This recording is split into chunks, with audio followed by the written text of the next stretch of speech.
ESPN. That was pretty good. I think that's still on air. Yeah, but that's like everybody's favorite buddy sports show. Oh, okay. Yeah. Well, Whereas I, we're I love our new tagline. It's great. Yeah. So welcome everybody to America's favorite buddy local news show.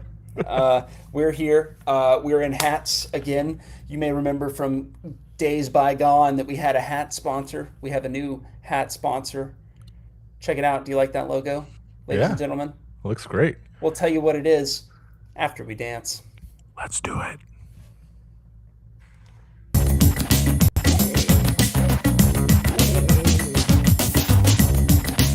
Art, art.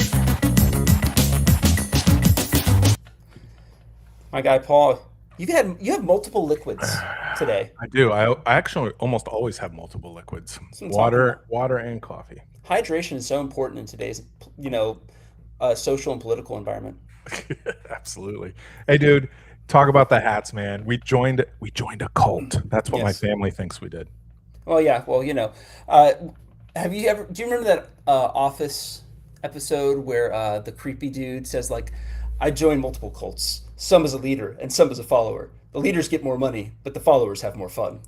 Like, so I think I'm firmly in the follower position if that's the case. But no, this is the Costa Union Club. It is over there on John Sims Parkway, slightly west of me and slightly northwest of you. Um, and basically, it's a place for people like us, entrepreneurs, to get together and kind of uh, enjoy each other's company because sometimes it can be lonely in offices by yourself, and also to just like share ideas. And so, if you have um, a hankering for community, especially with community like-minded individuals, Costa Union Club. I already think it's going to be really great, and it officially I think opens to us on the 27th ish, maybe. Yeah, they're aiming for a certificate of occupancy at the end of the month here. But shout out to MJ and David Costa Jr. Hmm. They're the ones spearheading this. MJ's Coffee will reopen. It'll have a different look and feel and some different products, and maybe not have all the old stuff that you liked, but they'll have a bunch of new stuff. And that'll be the public facing part of the building, and then the rest of it is the Costa Union Club, and it sounds oh so like secretive, but it's really cool. It's got a co-working space. We'll probably do our show from there from time to time, Hmm. a conference room that members get to use, and special events. And a bunch of awesome people have already joined. And so if it's something of interest, they're a sponsor. You can go to their website, Yeah. costaunionclub.com, I think. They're also the first Google result for those of you who are so inclined, like me. Yeah, their SEO is top Their notch. SEO is 100. I wish I had done Yeah. their SEO because then I'd be bragging about it. But no, it's a cool thing and it's a cool environment. And like Paul said, they have a podcast studio in there. They have what they call the upper room. It seats 12, which is very biblical. I like that. The main co-working space is on the top floor, and then there is a secret, space for it's behind a certain piece of furniture, and that's all I'm going to say. But you kind of like enter it very James Bond style, and I like that. Yeah, it's gonna be great. You're gonna hear more about it only because we're gonna shoot podcasts from there, and you know, some really cool people have joined, including John Salman from Salt and Light Realty, and they got Steve Shutt from Movement Mortgage, and a lot of other local leaders, including folks from pastors from different churches, and so the variety of folks is really interesting and awesome. Well, So let's excellent. do So it. let's roll right into the stories. First one I want to talk about is this arrest that took place, and typically we don't lead our shows with arrests because eventually by the end of the week nobody cares. But this one is a little different. Scott Brannon was a former Walton County Commissioner. He was arrested and accused of domestic violence last week. He's currently the Director of Intergovernmental Affairs, which only thing I could find on the Walton County Commission that he represented this piece on were like hiring lobbyists, things like that. So talking to Tallahassee, talking to other governments, stuff like that. Anyway, he was arrested for domestic violence, and there's a lot of people calling for his head over this. A lot of people that say that if it was anybody else, they'd be fired. And I've had several group posts in Facebook talking about how he doesn't show up for work a lot. I can't independently verify that. There's a lot of sign in swipes and sign out swipes. Not enough to be like this guy's showing up to this place every day, but the alternative is that he could be working off site like I do often. So, um, there's a lot of controversy swirling this gentleman. Paul, your thoughts? I mean, I don't have a lot of thoughts because I don't really know what a government affairs director does, and It's a seemingly perfectly nebulous title. so nobody knows what it does. What I can guarantee based on the picture on the screen is Mr. Brannon had at least one really bad day. Yes. That's all I can The verify. the little nugget that I didn't see on page 2 of the arrest report is his claim that his girlfriend had fallen on the bed, I believe, or fallen into like the side of the bed or something like that to explain her bruises. Uh, there had been other accusations and stuff like this that hadn't happened before. Anyway, hopefully it all gets sorted out. But county commission in Walton County, that next meeting is going to be a doozy. I can tell you that much. They always are. Maybe we'll find out more. Finally, in a I would say, I don't want to say better run, but here we are. Local government, the city of Niceville, they're working to prepare to enforce their e-bike ordinance. It's one that was passed pretty much county-wide at this point that has rules for teenagers, including helmets and who can ride where and how fast. And the last city council meeting, the police chief Marquez told the public and the city council members, like, hey, these vagabond youths are riding dirty, and it's becoming an issue. And then the next day, the Rocky Bayou Country Club posted a something on social media that basically said, hey, we have groups of vagabonds putting divots. They're not divots if it's a tire tracks in the golf course, and that's very expensive. So stop doing that. Your thoughts on the Hell's Minions, mini Hell's Angels?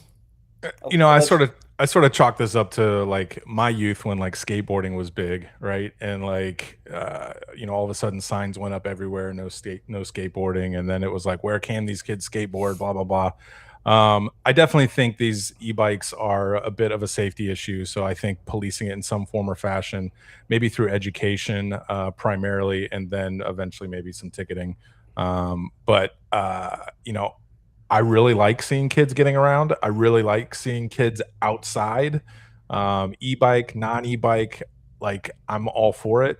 But obviously we have to have some rules and regulations around it for safety and for protection of private property. And so I'm all for those things. But there's been this sort of rash online of like posting kids like basically not doing anything but being outside and being kids, and like claiming that there's something wrong with that. So I definitely don't want to squash the idea of kids being outside. These errant youths enjoying the out of doors when they should be inside playing their Xboxes. It's ridiculous, Paul. Well, I agree with you for the most part. I think that the one piece of nuance that I would add to that is that a lot of people, adults included, right? We had that guy who was on like a e-scooter last year that got hit by a car, and went to the hospital for a long time. And so it's not just the kids, but when you have like a hybrid, right? When you have something that's not quite pedestrian but not quite automobile, there's a lot of issue there because we haven't created policy to really protect for it yet.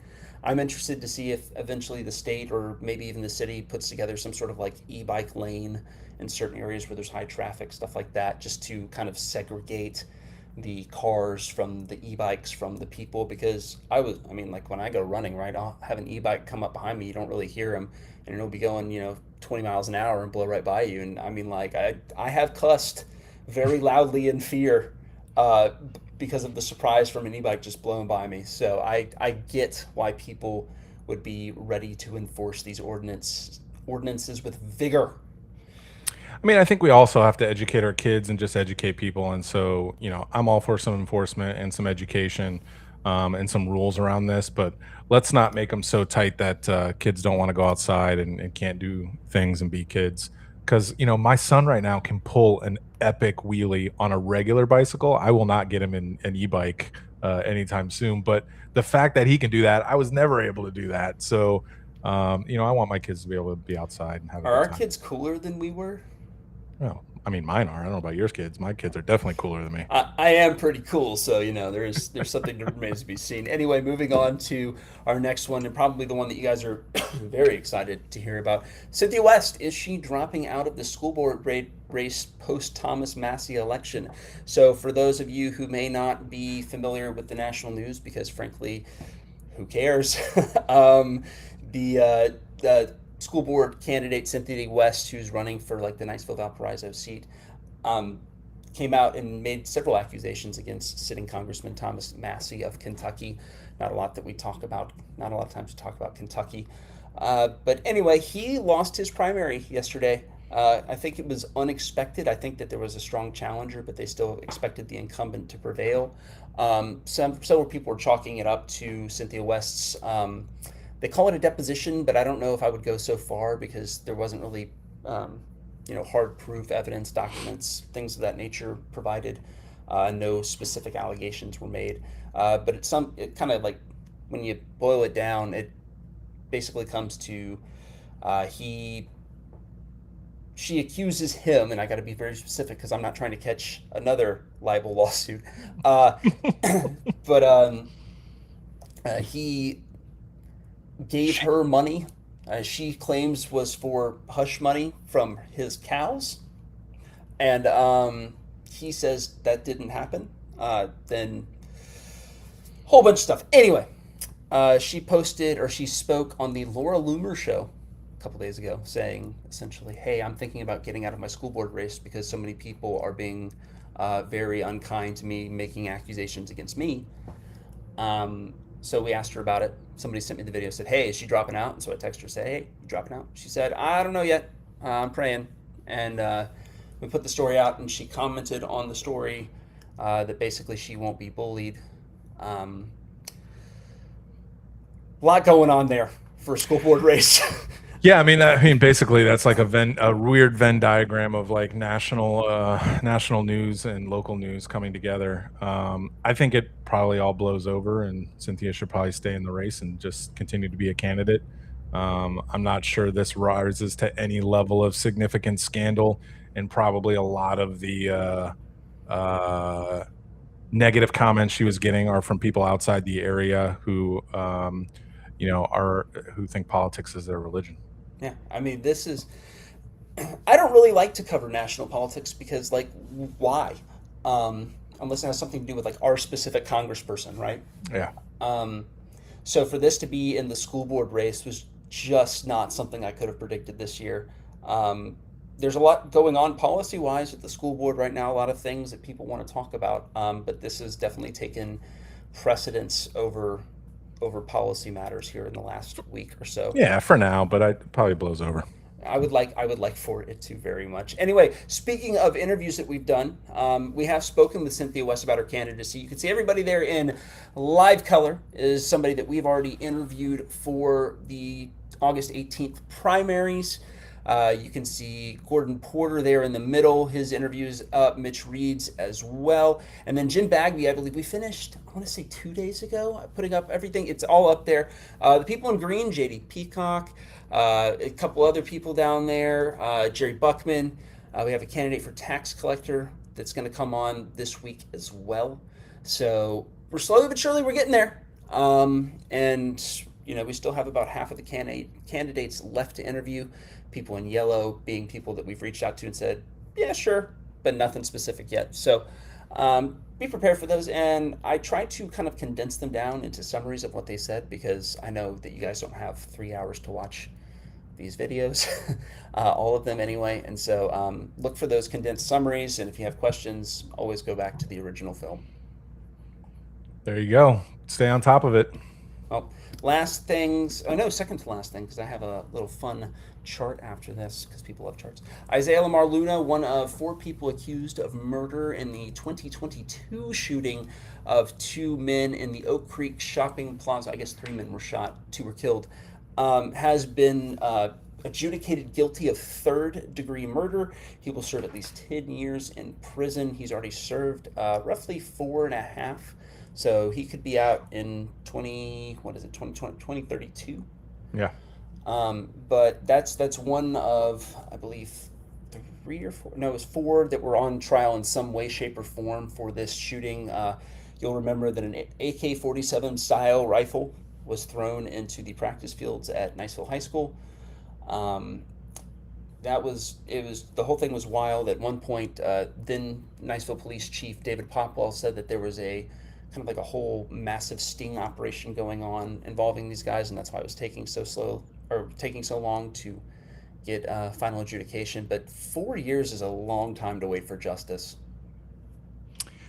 Yeah, I mean our judicial system is such a mess, and it definitely took way too long. And this isn't a typical Niceville thing. So big ups to you for kind of rejuvenating the story and kind of keeping on top of it. These type of things don't happen in Niceville very often. So yeah, good to see that there's some accountability. And I guess we have a couple more folks that have to still enter their pleas and seek justice on. Yeah, so it looks like he got a deal for third-degree murder. He, I think, made some sort of agreement with the prosecution. But fun fact, this was one of the very first stories you wrote at Mid-Bay News. It was the second month of operation for Mid-Bay News. And so I think my son was born later that month. So however tall my kid is how long ago this happened. Yeah, and we're probably due for a Dylan DeShane update too as well. Yeah, so DeShane, I believe, has another court date coming up in September. No, it's earlier than that. I think it's August. But I will double check that and we'll put it in the comments. But yeah, there are plenty of other cases to cover as well. So I'm glad this one is off of my docket, as it were. And we can look at, other things that are happening around here. And speaking of other things that are around here, I finally have finished the 2026 Emerald Coast football calendar, my friend. We have roughly, I think, 78 days, or that sounds right, until we are watching football once again. You can see all of your favorite local teams there on the list, accompanied by all of the teams that they will be playing. Paul, which game are you most excited for this season? Do you have a personal favorite? I don't think so. I mean, I guess Niceville Choctaw, just because it's like quasi local. Also Niceville Crestview. You've been hyping up Crestview a lot lately. So I'm definitely interested in that. I think you should have probably put the Fort Walton Beach Vikings on top. Otherwise, you're going to catch more grief for your graphics, man. Well, this is in alphabetical order, and I can prove it. And so I'm hoping that it'll be. I will not get in more trouble. But yes, you did it again. You put Choctaw on top again. Oy vey. It starts with the C. I get it. Oy vey. Anyway. Crestview does look really good this year. I'm very excited to watch them play. I'm also looking with full heart at South Walton. I think they've got a really good chance to run their table this year. They've got some really good games, tough games at home this year, including Pensacola Catholic and FSU High School. I think that they have I guess Bay's away. I think that's going to be their toughest game over there in week 10. So we'll probably be in Panama City a couple of times this year to watch Choctaw probably play Mosley, and then South Walton play Bay.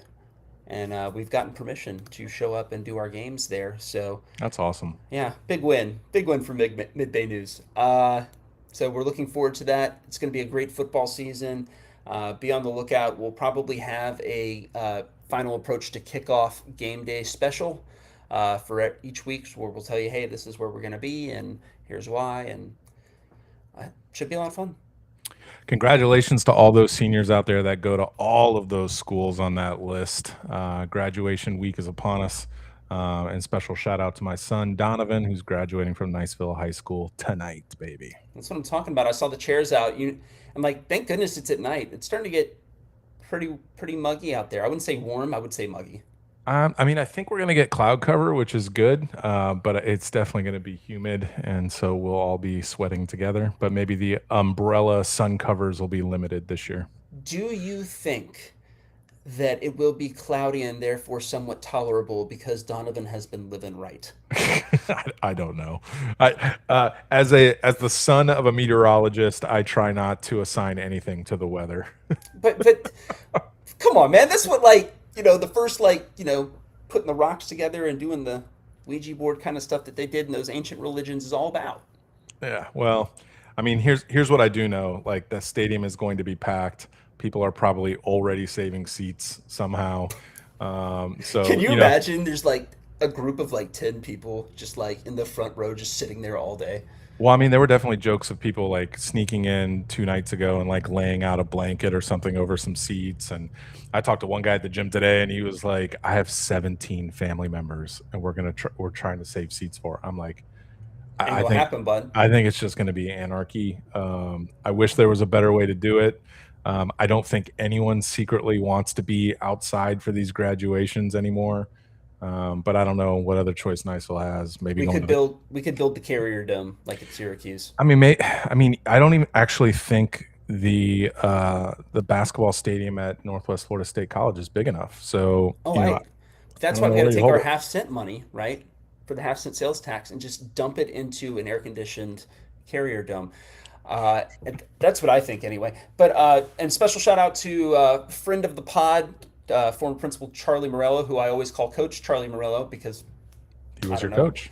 He was, I mean, like in a spiritual sense, right? Like, Yeah. Yeah. but shout out to him. He's going to be emceeing the ceremonies for, he calls them his kids. He was with them for the full 4 years, and so he is going to be able to do that per his. He's going out because it's his daughter's That's graduation right. as well. So, So, big night tonight in Niceville proper, and Paul will see you there. He will be taking notes, head counts, and ensuring that you're all there to see it. So. and I'll probably be sweaty. I'll definitely be sweaty. All right, let's do the outro. Be nice, Niceville.